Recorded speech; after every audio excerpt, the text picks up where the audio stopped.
TV who have no some brand ya holding ya so petty. Na ya do I don't see park easy. Kwa hiyo kama chia kwa supporters am chia na Africa kwa tia wa. No anopa yako the be ni anopa na team ni dika guys so anopa na me Richard yako anopa no. Nti yako pre-match no after pre-match no mo dey pre-match ni mu no na the police one here say security omo dey ba ho ni nyina na ye 94 nti me raise consent 94 there to me no over league in the corner ba bi ani for project or project tension or game ni nti say we ya wadin say numbers na mo dey ba no me to me dey no say we positive so me to me dey we should increase it to be maybe 110 and I say 120 because my tension na koso by more men a bit near reduce tension every day ebeba nti me here no mo ka say oh like I say George or here na there we agree say okay the best thing bit near say any supporters near there enkasa okay nti after pre-match na here ko no so we pre-match o mo dey away team no o dressing room key e dey ma what you say nti o mo dey tola e dey ma tola ono mo dey complimentary so o mo dey ma eti me ni akutu ene driver ne baba to a hotel ho no nti e ho no ma na akutu be frame say na e kwa akudi kwa akutu frame say tola friend say ba bia ni for na be bobo pon so we dressing room ho no nti na me say how that we dey enye o ba bia na me bi say tola say o mo ye de no so o mo bobo pon nti e na akutu kan say on change and on to ma won pie because aka no ko bia ni dey bit nya dey after no na mbusa ne se hwan ne ka so mpie no so police ni ne ba bia ni fo na aba so mpie free dressing room ho no am say tola mpie free dressing room ho free dressing room ho no mo ani kwa so dressing room ho no enti ya drive ye bi o ma yen kono guy na o gate o ne se o ye court and san what ye die gate na me den ye wura na me mo ma yen ko nja mi kuta accreditation me dey afro ye titi an ye ba prima se ye bi aka wa na se dey ani mu musimu my dressing ye ka je kutu na officer na nche Jesus nti ye kwa kofa na ne na ko dressing room na guy ni ruwa inside so ko ask permission aba o ma na me dey me see for na me bi gate na me ko inside tinwa ni ruwa inside na mu te pick up white bi so but me ni pana na o yisu nti Richard so ba ye ko no se kwasi adu no o mu see wo no no so free dressing room side on me better na kan me no 2 years the do on na police the regional safety and security officer no ejina ho 2 other police and instructor for na me instructor sorry bi ani for no nko for no 3 ejina ho no na o mo ti enipa no mpie ti ho na edu ho no no o mo ti enipa ni mpie na me do na mpie a wo mpie se na say ba se be wo ye no nim say nimra because the nyaba after pre-match na the key ma obi dia the obey no the dressing room so obey no aduane wo so obey dey fa wo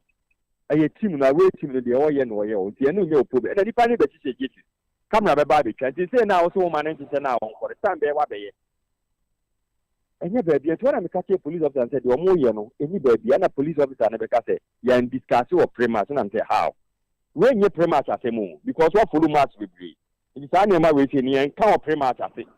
je wi ni samo mfa ki ni maye nko de then the best thing is say ene ka yewie mu ntum ki na mo fa nsem botum kama mo be ready no ma ke je kotokofo ya we ready o ti mo meji away team no dressing na mo meji ki ni de enko but so mo di ki na ma ye ne wona mo se nipa ni nko yi ene ma de mo ye ne nye right enti obe ya no te ne o fre ye kan say GFA to offer Julius o ase so ati o mo program so de ben bi sa ba o mo na de be chere safety and security measures no on na be chere Julius on na safety and security officer o GFA good and offer Julius into offer Julius na Julius says no there be any for ne wrong because after pre-match na the key man dey atani man ni kwa so ye dey oye and I'm say so akasa as na skill no for ne say atola ni eja na won be tinya critical so the person say only get it ni nyina na yenko na Richard Cass o munji key no it that police officer na person obeje ba bia ni phone omo so omo kebe tola so on free hono omo so person o me dey obeje key no eti bi mu se guy bi aba okuta pinch bar ya bi no pinch bar ma yes ma sack na omo de ko afu mu no omo de ko dwom no ebi shem eti ni ye kwa na ma gen bar se ye tama ye packet car no no si ye no na so ti de carpenter ni o ma frɛ no so omo because tama na tola mi do na se nka carpenter ni me dey e me su be bi do no One of them is on. You don't have captain in the case. Dressing room there. Look at them call because time on so and say mobile. And I'm saying, I'm football no send a momo yenoha. You say, Kata and Cassia police officer and say, on your neck, say, one woman at all. It will be the favor. Time and swatters, a statue will swat, say, I'm a statue yard at the end of the day, you know the tobacco question. It is a happy now or more, you know. Your foot will be activity to my system and say, no, not enough, and yes, and an individual may catch him. Or back, Kumasi, a bay program, meaning none and a cata dincomo, meaning no Kumasi. It is Reno. So bay a fame, no, I fair, on yet that one, and no jai, Tanya Manase, or no one at 2 commas, almost said, you almost said, and it did, and look a good. Eti yakofa tin de ba ye ba obi anye bibi omoko wo me apedi bibi nkomo park ne so ane na tefo. And I say me rule na me train as safety and security officer no. The only time I don't say me call park ne say before the match. Omoko half time and after the game. Just to make sure say yenko for no bi aye favor or dressing bibi anye na ya journey team back obi aye dem eko. Mostly we say be yet ane man no baba yara. Oh. Eti come here, you know, not tension. That's no money answer but and I'm afraid Pokemon tertiary for guys too. Like as a move to Kakao Pokemon tertiary, move on form now. And I'm going to say, Mr. Omo boys in the Casomon calm down, no matter the best you are, the whole piano. More beyond tools to move beyond try to mechanic. Fence, no. From stay away from the fence in the Cacano compost or more. Near there, near Berry. That's what I told the guy. Okay. To be Casawi and I mean, free one, I'm a VIP. On an app in Cramont, and now. If you had a 2 minutes, I'm a game, on my buffet, and I'm a sea form, and I'm a bar inside. With the back of it now, bench in the cheap. Because any question me one, but it said, almost a point an hour by an amount of the police beat me up prevent. To the banner, maybe now, yes. It's almost point, you know. I was just ensuring and call putting in our dressing room. What you have here? It's your last person who are moving to almost a second goalkeeper, no? And the match venue officer guy, no? A free ball boy back at the Adiamano. Don't capa. Yes. It's a ball boy in the Diabiano. Or Conam is stopping them to all koi. And also a cofabo, and I'm saying, ye poor Munamu, 2 ball boys, and almost say, ye poor. Or my Jomo boss, no go. And Nantia Babas, no red dressing room. And on my friend from the any for one pool, let you want to say, oh, brother, in the foyer, or football. Ow, when Tiaske. Let me catch a police gun and no jam, and you can saw my gun, so go my half timer. Play the minimum. Boy boys, no officials, mean I didn't red dressing room. And she said, but any for no man and delay, no young boy. She said, what did I so young boy, not even what was in my age, I asked for dear. I didn't think about anything for on myself, because it's a boss now. A good year, no one more, but I didn't know the boss no. The police mean and free. When the year talk on me as the price, or what they are, they may be that you know the Okoye pool on the piano. But I had a crowd in Okoye. Would you want on board that you put in chain one fat? I know Kofa Baku or Kona side or, and or the Babas Sunday, and I'm dinner to do, and or the Babas Nako. It's one of them, my venue of the guy, Jimmy Cabam. So, Master, any home, and I'm to now home today, a criticism. Because the DNC, we didn't say the boy in and the boy in and you're right. And cut you up in Yemen or Motley and come with it. It's winning. It's less young come. Now, the DN on my day. Maybe 2 happy. And I only but one was started like after we sort of matter. Who do not them? We knew you do a park and so I say. Because the American, Udo, soldiers have no call. It's in your wife can say, we are with number with some baby. Yes, I knew you. But could be a part and so on. It's a exchange. And the bar, your business, your bar, your business one another, you can't say, Steven, and a Berko. And a Berko cast the maintenance. And I'm to no maintenance. So far as I made the maintenance and had the mayor there. One man and who say, man be up by inside, or say, Lacoste thing, Waba. So by an Obusa and say, in PN3, I think, sometimes no men call. Because of my own accreditation, I'm correcting to be that way. Let me see the channel. If you want to be able to say, when I'm saying you're a security officer, and when you say, GFA rules, you say, you might have time, I'm to be back at the restaurant and call in the ISP. If you want to be mammy directing it, no, why? And I'm saying, the any food, you know, I'm saying about 60 will do right test or by the perimeter. pɛ deɛ minimum no woni right nti ɛdɛn na police for na gya ama watimi afi inside aba ɛbɛka so ne sɛ mimpie nti ne yɛ sa na sa ayɛ me ne kasa nti ɔmo nipa baako ɔhwɛ video na the video no ɔmo nipa baako ɔhyɛ t-shirt white no cheche no ka so ɔmo sɛ ɔmo nya abotere because ɛnwu hia sɛ ɔmo kan sɛ mimpie but ɔmo ma nneɛma nyɛ dɛn obi an calm me down nti ate sɛ ɔno kwa kɔgyina akɔkɔfa t-shirt ɔmo kan sɛ ɔhwɛ video na ado no sɛ ɔsa video na so ɔmo calm me down nti ɔmo yɛ na ayi no man no deɛ no ɔsɛ pink na ɔmo so ɔna ɔde kwasi adu sɛ dɛn ɛka sɛ ɔmo sɛ ɔka sɛ police officer sɛ ɔmo ma mimpie nti asɛ like police for ni nyina ɛka sɛ nsɛm na mo sɛ no mimpie because baabi a wo de me kɔ no ɛhɔ yɛ baabi ani for ne fans ɔna ɔmo wɔ on the metro na se so ɔmo baabi ani park na sure na ɔmo pusi me kɔ no ɛhɔ na baabi ani for fans ne wɔ ɛna Porcupine tertiary ne kɔtɔkɔ supporters ne so wɔ at that end so me na dream no adan na mo mfa me mfa because there is a gate there a it ko baabi akɔtɔkɔ ne wɔ no adan na mo mfa me mfa saa na ade me kɔfa baabi ani for ne wɔ eti saa na mo yɛ dia den me nkɔ because all the me kɔtuma bibia betumi asi na me nkɔ na me wɔ park ne so nti me nkɔ just the police ni we ba no abepia like we ba no apia na me police ni ba ko pia na me pete na ka so onim no ɔtete a o se uniform me de beto nchen na de betia ni o beku ni wɔ ha tina sɛ me no mo na struggle wɔ hɔ no mo ne saa nti akire na mo pushi no na mo so mo nkɔfo ni bi akuri fence na ba police na ntimi anchi ni pa ba ko se ni pa we yɛ okuri fence ne ba ayɛ no ya che no guy ba ko ɔhyɛ white after the captain ni bi o hwi de ba ayɛ ayɛ o video ni wɔ ha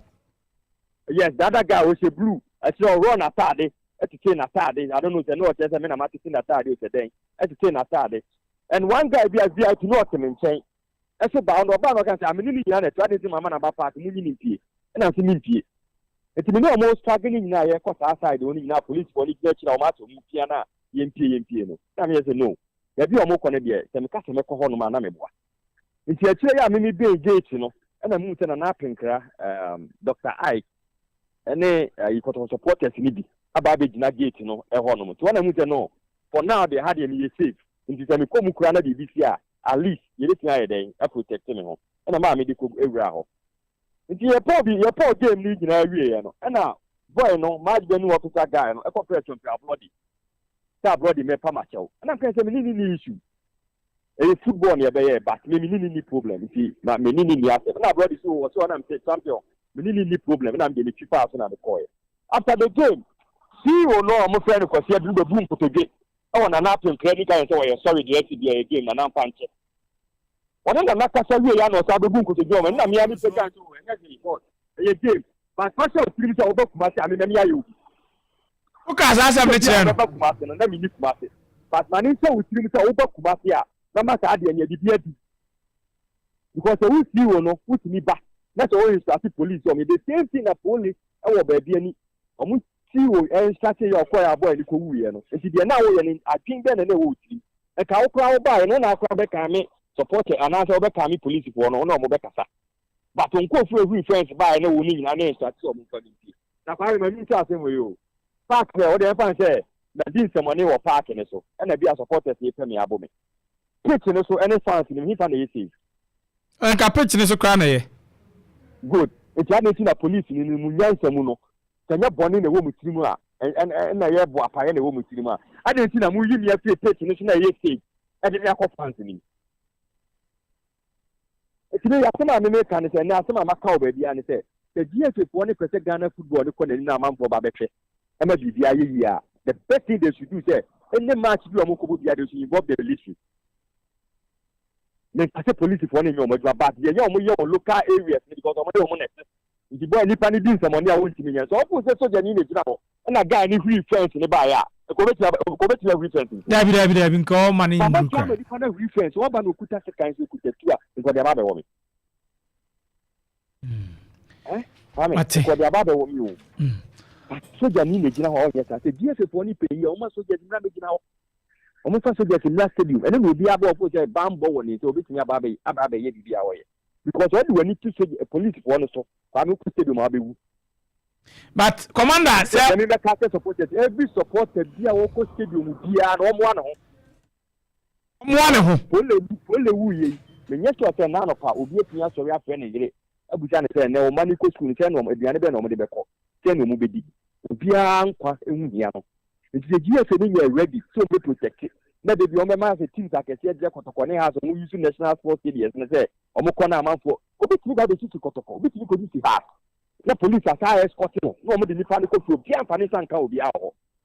Me baba ya fi say rules ba yi kwa me won say one incident e so baba ya da. Ebi. Team back e ba me ma even ye supported pe ye ko takwa me ni ye ya ko for Habib mu ya issue because I know that I'm doing the right thing. But can first time come na team security ka be na ka so ye omo be team no omo je but the rules na ba na me pese kotoko be nya problem me pese me so me nya problem no me pamo Habib mu omo ka so omo ko omo chi because the omo ye so mu e be fa ne kotoko omo ti ase omo ko omo chi enti se wo ja sa ne ma na se police wo ti wono na wi wani se sa ne ma we fia next time obi okomi ma ka to ti se free na ko any away match se me ko bi nko ade a me ko bi a me bo ana because me to me come into police no so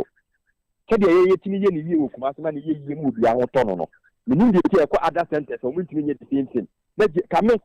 by this time say kotoko e na sa dey we see by this time you sure say GFA e bi an ko ma tell letter dey about charge eta boy na o refence no by this time ke kotoko ni a nke bi about this time ke bi ya cheno but what is o mo dey bi aba bonten da bi anya mai ayi general secretary no to no ni da ko no attack no but omo attack Tola e wo dress what to aka watem amu pese Ghana football ye ebo ma ni ye me ma futu ame but every supporter so ye kotoko ni wo ye ba bia ni wo ye nwan ni match bi a wo kudia no bo ho ban ofu se wuntimi mo ho ban menko da bi commander nya abotre omo no ho ban wo kwan ba so ami kwa bia so obi abefa dia bo no ho ba bi omo no ho ban because we need to police for so be ukwa because na dey see ye no nkofo na TC park ni so ehuri wo ne ba na omo police wo ni die gate ni omo ba park ni so no kwa me te sikai te ya ba e bibi ne kra na e bia kwode be wo me ma me wuye e bia na nya ne so ne me kata what is the matter na to enti me dey ba si bia me ko bia because me for now if we na ko me police me nju omo ni da no matter the be me nji police ni da enti me kwa ya me fo se me tinya bo me ho ban na me bo because na so already na ko na police ni na inform ho ati omo na join civilians no ye come to civilians omo join supporters no home supporters no e na attack me dem e pia bonten ati be na wo mu tiri enti supporter bi obu so obehwe kotoko match opese na say oye house ni no kwa we oye hwan ni out you no kwa we omo na ho ban ontimi a on tani fie commander enu amenya ne ntiese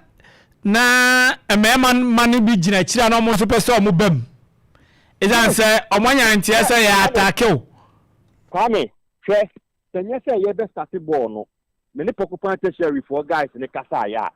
akwa ni free friends na ko mu nyina be ba park ni bi but because they na me maka kire omo dada no because gidi omo wo mu ne trust no omo wo no enti no omo ye omo agen say omo mba what the matter na kan ko fo ni hui ye no tenye asema na maka kire omo dada na say ya me no omo kasa me de omo ni de ya me ye boa omo a atin say ko mu nyina be kuri aba mu bi nka de na be si but ene gura me no wo kasa yi anyi gura me no wo kasa yi kan ko fo na ba ta ni patria te ni papo ni enti obi a wo GFA ni charge obi a nti kan enura se nyame amfasa ama na bi se kan ana bi si ye na bi ya nka me kokwa nem obi enu obetra se ama pole de na to so mieni ti na make it GFA ni ye ready obe protect Ghana football obe protect supporters a o pa me ma pa tra ufie ba so obe ba dia abon ho ban because e ma kwase bi amaje ho kwa den kwa ye ba ko commander of football 3 points in now ba be wudi a o kwa abon ho ba why ready so obe support ya kwa abon ho ba me e free na ko any match bi a me ku bia me protect ne ho ate me da say mami nya bia me ku bia o make sure say me protect ne ho because we need to police ne so kwa me o be wu aja ne no ma okay commander me da say wo bre nyame aduma che be di nkomo why ba so okay commander Graphics